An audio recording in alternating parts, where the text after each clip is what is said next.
पहाड़ियों में आए हैं। आप देख रहे हो पूरा लॉकडाउन चल रहा है।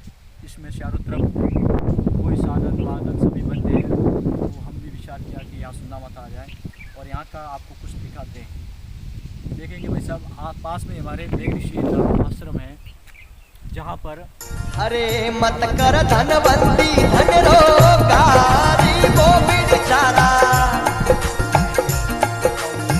मत कर धनवंती धन रोगारी वो बेचारा, जागो नी जातो इनने दे मीर शायर शरीखा दी गिरा दो मारे चंदन शरीको। वृक्ष, नीम के वृक्ष, अशोक के वृक्ष, कई प्रकार के पेड़ पौधे लगा हैं जो आप चारों तरफ देख सकते हैं। और आप अपन गुरु महाराज की कुटिया में चलेंगे। यहाँ पर देखिए गुरु महाराज की कुटिया है, जिन्होंने बहुत मेहनत करके इसको बचाया है, इस मेघ ऋषि धाम आश्रम को।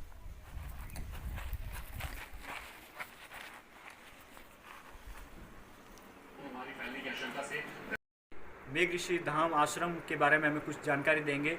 वाशी से मैं निवेदन करूंगा कि आप मेघ ऋषि धाम के बारे में कुछ जानकारी हमें दीजिए। किस प्रकार से आपने धीरे धीरे इस मेघ ऋषि आश्रम को पनपाया है, बाबू जी। हाँ, हरिओम। ओम गुरुर्ब्रह्मा गुरु विष्णु गुरुर्देवो महेश्वर गुरुर् साक्षात् परब्रह्म तस्मै श्री गुरुवे नमः। ध्यानमूलं गुरुमूर्ति पूजा मूलं गुरुपदं मंत्रमूलं गुरुवाक्यं मोक्षमूलं गुरुकृपा। वसुदेवसुतं देवं कंसचाणूरमर्दनं देवकी परमानंदं कृष्णं वंदे जगद्गुरुं कृष्णं वंदे जगद्गुरुं। जगत गुरु श्री कृष्ण भगवान को कोटि प्रणाम। इस आश्रम की रूपरेखा के बारे में आपको बताते हैं। आश्रम 2012 में इसका प्रतिष्ठा हुई थी। 2012 के पहले 10 साल पहले में इसका कार्य प्रारंभ हुआ था। 10 साल में ज़मीन खरीदी गई और ये आश्रम के मंदिर बनाया गया, कमरे बनाए गए, धर्मशाला बनाए गए, रसोड़ा बनाया गया, एक ट्यूबवेल लगाई गई और एक कबूतर चबूतरा बनाया गया। और इसमें लगभग 400-450 झाड़ अभी है मौजूद में। और इसके अंदर इसका लगभग एरिया है 4.5-5 बीघा का इसका एरिया है, क्षेत्रफल है। और इसमें कई दूर दूर से लोग आकर दर्शनार्थी दर्शन करते हैं। 108 संत महात्माओं की मूर्तियाँ सहित बाबा रामदेव पीर की मूर्ति, डाली भाई की, हरजी बाटी की मूर्ति और 108 मेघ ऋषि धाम व बाबा रामदेव पीर का मंदिर के नाम से, ये मेघ ऋषि धाम के नाम से ये जगह अभी प्रसिद्ध है, मेघ ऋषि धाम। तो मेघ ऋषि धाम का मतलब है कि मेघवाल समाज का, और धाम का मतलब 108 संतों की मूर्तियाँ बनी हुई है और साथ में ही रामदेव जी भी है, इसलिए 108 मेघ ऋषि धाम व बाबा रामदेव मंदिर, इस प्रकार से इस जगह का नाम प्रसिद्ध हुआ है। इसमें सन 2012 में इसकी प्रतिष्ठा कर दी गई थी, यानी 2012 तक इसमें ज़मीन खरीदना और इतना कार्य सब बनाना और बना करके चालू कर देना सन 2012 में प्रतिष्ठा होकर चालू हो गया था। और पहले से भी लोग यहाँ आते जाते थे। उस समय भी लोगों को यहाँ पे भोजन मिलता था, चाय पानी, सोना, बैठना, स्नान करना, लेट बाथरूम सब तैयार कर दिए थे और लोग चालू हो गए थे। और राम रसोड़ा भी चालू हो गया था।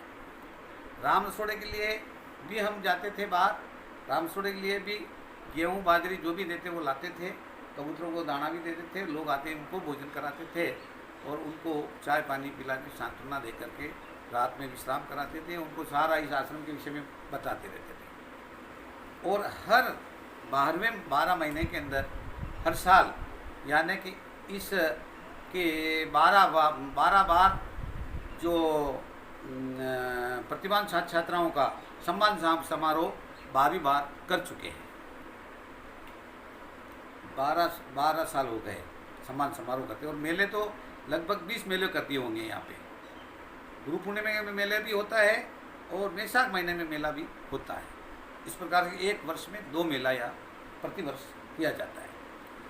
मेले में भी सिरोही, जालोर, बाड़मेर, बनासकांठा, पाली तक के लोग, पाली जिले तक के लोग यहाँ पर आकर के अपना मेले के दर्शन और रामसा पीर के दर्शन और मेघ विश्वधाम के दर्शन करके और अपना मन चाहे फल प्राप्त करते थे। और ये सामने चामुंडा माता का मंदिर आ गया, और चामुंडा माता धाम में जाकर दर्शन करके फिर वापस यहाँ करके यहाँ के दर्शन करके यहाँ रात रुकते फिर लोग जाते हैं घर, और बड़े आनंदित और प्रसन्न होकर जाते थे और जा रहे हैं। अभी लॉकडाउन होने के कारण अभी यात्रीगण ऊपर भी नहीं आ रहे हैं चामुंडा माता के वहाँ, और यहाँ भी कम आते हैं। लॉकडाउन नहीं होने के उपरांत तो काफ़ी लोग यहाँ आते रहते हैं और जाते रहते हैं, रुकते हैं, और सारा कामकाज अच्छा चल रहा है। अभी भी यहाँ पे काम चालू है, और यहाँ पे अभी झाड़ों को पिलाना है, झाड़ों को सभी करना है, बाढ़ करना है, ये अभी काम चालू है। अभी यहाँ पे एक साग सब्जी बनाने के रखने के लिए, साग सब्जी को पैदा करने के लिए थोड़ी एक ज़मीन को साफ कर रहे हैं, और उसमें कार्य चल रहा है और मजदूर काम करते हैं। तो इस प्रकार से हम ये लगन रखना पड़ती है। हम यहाँ के नहीं हैं, हम मध्य प्रदेश के रहने वाले हैं, मगर तन मन धन से जिस काम को करते हैं तो उसको तन मन धन से करते हैं। तन भी लगाते हैं, मन भी लगा देते हैं, और पास में धन होता है वो भी लगा देते हैं, तब कोई काम पूर्ण होता है। ऐसा नहीं होता है कि अपन ने दुनिया से 5,000 रुपये लाए और उसमें से 1,000 लगाया, 4,000 घर में खर्च कर दिए, खा पी के उड़ा दिए, तो 1,000 से तुम्हारा 5,000 का काम कैसे बताओगे? दुनिया विश्वास कैसे करेगा? तो 5,000 की जगह 6,000 का काम बताओगे। जब दुनिया प्रसन्न होगा कि अपन ने 5,000 दिए मगर तो काम 6,000 का है, तो जब अपना पैसा यहाँ लग रहा है, और वास्तव में अपना पैसा यहाँ पे हर साल मेला करते इसलिए कि लोगों को वो अपना काम दिखाने के लिए। तो देखो अब गए साल ये काम यहाँ तक किया था, 1 साल में हमने इतना काम और किया है, तो लोग देखते हैं कि वास्तव में यहाँ काम हमेशा दिनों दिन बढ़ रहा है और तरक्की हो रही है और साफ़ सफाई है और लोगों के लिए व्यवस्था, खान भोजन पानी चाय सब व्यवस्था है, तो उनका मन बढ़ता है और अपनी उसकी प्रगति बढ़ती है काम की, और अपना दिल भी खुश होता है। तो काम करना तो तन मन धन से ही करना, नहीं तो नहीं करना, चालू नहीं करना उसको।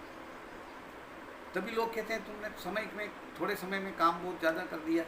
ज़्यादा होने का मतलब ये है कि तन मन धन से करो तो काम तरक्की होगी और ज़्यादा दिखेगा। और तन मन धन से नहीं करोगे, 100 रुपये लाए और 50 रुपये अपने खर्च कर दिए, 50 रुपये काम में खर्च किए, क्या होगा 50 से? तो यही लोग कहते हैं कि तुमने बाहर से आकर के तुमने मेघ विश्वधाम बना दिया, हम यहाँ के रहने वाले साधु संत हमसे तो कुछ हुआ नहीं, तुमने कैसे बना दिया, तुमने कैसे बना दिया? अरे कोई चोरी डाका डाल के थोड़ी पैसा लाए उन्हीं लोगों की जेब में से, है ना? उनने पैसा दिया जब तो बनाए हैं, और हमने उस पैसे को पूरा का पूरा लगाया। ऐसा नहीं कि होटल में बैठ के चाय पानी पी गए, घर में वापर लिए, ऐसा किया वो कर दिया। ऐसा हमने पैसे का दुरुपयोग नहीं किया, पैसे का सदुपयोग किया, और सदुपयोग ही करते। हमारे साथियों को भी कहते हैं सदुपयोग करो, दुरुपयोग नहीं करना अपने पैसे। तो वो कहते हैं हमको यहाँ चाय पी लेते हैं, मैंने कहा चाय यहाँ नहीं पियेंगे, आश्रम में जाके पियेंगे। तो अपने को यहाँ पियेंगे तो एक चाय 5 रुपये की पड़ेगी, तो आश्रम में जाएगी तो एक चाय 1 रुपये की ही पड़ेगी। 4 रुपये में फ़ायदा किसके बचेगा? अपने आश्रम में बचेगा कि नहीं? यहाँ बचेगा। तो इस प्रकार से पैसा बचा करके इस कार्य को पूर्ण किया है।